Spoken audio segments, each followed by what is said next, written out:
Hi everybody, we're back for chapter 8 of Pax. It's a long one, so I think I'm going to split it into 2 parts.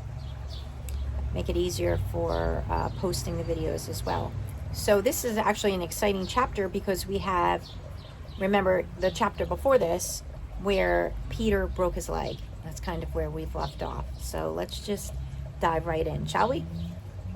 The sound Peter most loved in the world, the leather-to-leather smack of a ball in a glove, was so real in his dream that he smiled as he opened his eyes and then yelped in shock. A woman stood over him, tossing a baseball into a glove. She wore patched overalls with faded bandanas knotted along the straps, and her hair was a spiked mess that shook as she cocked her head to study him. He scrambled backward along rough wooden floorboards, crying out again, this time at the pain shooting up from his right foot. It all came fast. All right, so I'm kind of confused as a reader. Remember, good readers ask questions, right? So the last we read, he broke his leg and he was outside, and now there's this woman standing over him. I wonder, and we know he's not dreaming because it says he woke up. So let's see. It all came back fast, in rising panic. He looked around for his pack. There it was behind the woman, its contents strewn across the floor. She came closer and thumped the ball into the glove a little harder. His ball and his glove. Peter realized the ball that had been in his pack, the glove he'd been sleeping on. He strained up. Hey, that's my stuff. What are you doing here? At that, the woman threw back her head and barked something between a laugh and a snort. She pitched the ball and glove away and crouched down to eye him. One hand wrapped around a clutch of feathers she wore on a rawhide strip around her neck. This close, Peter could see that she wasn't as old as he thought. Not much older than his father, anyway. A single gray streak bolted through her hair, but her skin was smooth. When she narrowed her eyes and snapped her fingers at his face, it dawned on him that the woman might be crazy. No. This is my barn that you broke into. So what are you doing here?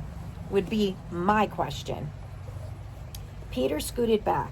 Crazy or not, the woman standing over him had a wall full of hatchets and scythes behind her, and she was 1 foot short of a running pair. Okay, right. Meaning he thinks she's crazy.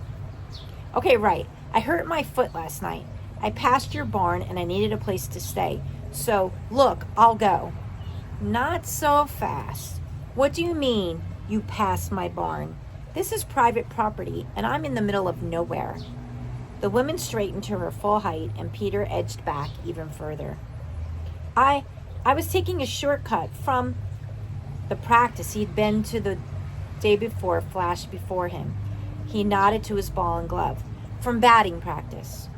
You were coming home through my land from batting practice? Then the first thing I am wondering is, why don't you have a bat? She tossed a hand toward his stuff. Why, you carry a roll of duct tape, garbage bags, and a charm bracelet, clothing, food, and water, but no bat. Eh, boy? The way she said boy, silky and stretched out to 2 syllables, made him realize that she had the hint of an accent. Only a hint, as if sometime in her childhood, people around her had spoken a language that was close to singing. Well, I left it. A bat's too heavy to carry around. The woman shook her head again, and this time she looked disgusted. She yanked up the left leg of her overalls. Below the knee, her leg was a rough wooden post. She stabbed it down beside Peter. Now this leg? Oh, this leg is heavy, boy. Solid heart pine. But I carry it around, don't I? So, wow, she has a wooden leg. And she doesn't believe what he's saying because she has to walk with this leg. The woman peered down at it and seemed to discover something she didn't much like. She pulled a knife from her belt and with a flick of her wrist shaved off a chink from just above where her ankle would have been. Then she straightened to face Peter again, the knife jabbing directly at him. So let's try one more time because I'm very curious now. If you were at batting practice, how is it you don't have a bat? Peter dragged his gaze up to the woman's face and then back down to the knife. The blade gleamed long and thin with an evil-looking curve to it. She was probably crazy, all right. Probably worse. His heart stuttered in his chest and his mouth was a desert, but he managed to answer, I don't own one. The woman flashed half a grin and a quick wink. Better. Yes, that has the feel of truth. What is your name? Peter told her. So no bat, Peter. What's this about your foot? Peter kept his eyes on the knife as he peeled the sweatshirt from his foot. The pain of just that slight movement shocked him. Shudders racked him, and for the first time, he realized how cold he was. I twisted it. The woman crouched down, her wooden leg angled out awkwardly. Peter looked away.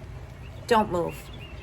Before he can even register what was happening, the woman slipped the cool blade of her knife inside his sock and with a quick stroke, slit it open. He pressed his lips together to keep from crying out. His foot was dark and swollen as an eggplant. So she cut his foot. Now it's swollen like an eggplant. So if you know anything, eggplants are purplish. You walked on this? Peter pointed to the branch beside him. I broke it off and made a cane. His finger was shaking. He dropped his hand. The woman nodded again and then cupped her hands around his heel. I'm going to move this around, she warned. You ready? No, don't touch it. But the woman began to probe his foot, calling commands. Move your big toe. Now all of them. And the foot side to side. Peter winced at the pain, but he did everything she asked. You're lucky, she said, setting Peter's foot down onto his sweatshirt. A non-displaced fracture of the fifth metatarsal. That's a single clean break in the outermost bone of the foot. Lucky? How is a broken bone lucky? The woman reared back, slammed her wooden leg down near his hand, and then stabbed her blade into the wood. Oh, I don't know. Let's see. How is only a broken bone lucky? Okay, I get it. Sorry. Because she's trying to say, you have a broken bone, I don't have a leg. Kind of, that's why he apologizes. Kind of like, let's put things into perspective here. She tugged the knife from her leg and pointed at him. You're young. You'll be in a cast for maybe 6 weeks. Heal just fine. How do you know this stuff? Are you a doctor or something? I was a medic, another life. The woman hoisted herself up and looked down at Peter as if she just put it together. I've run away. She crossed her arms over her chest and cocked her head at him. Yes, you are running away. And we're going to stop there. And tomorrow we will dive into part 2 of chapter 8, which is very lengthy. So just to recap and summarize, he broke his leg. He didn't know this, of course, at the time. Broke off a big branch, used it as a cane, and found his way to her barn. And then she caught him in there. And how lucky is it that she was a medic in another time in her life where, she was able to look at him, address his situation, and hopefully help him.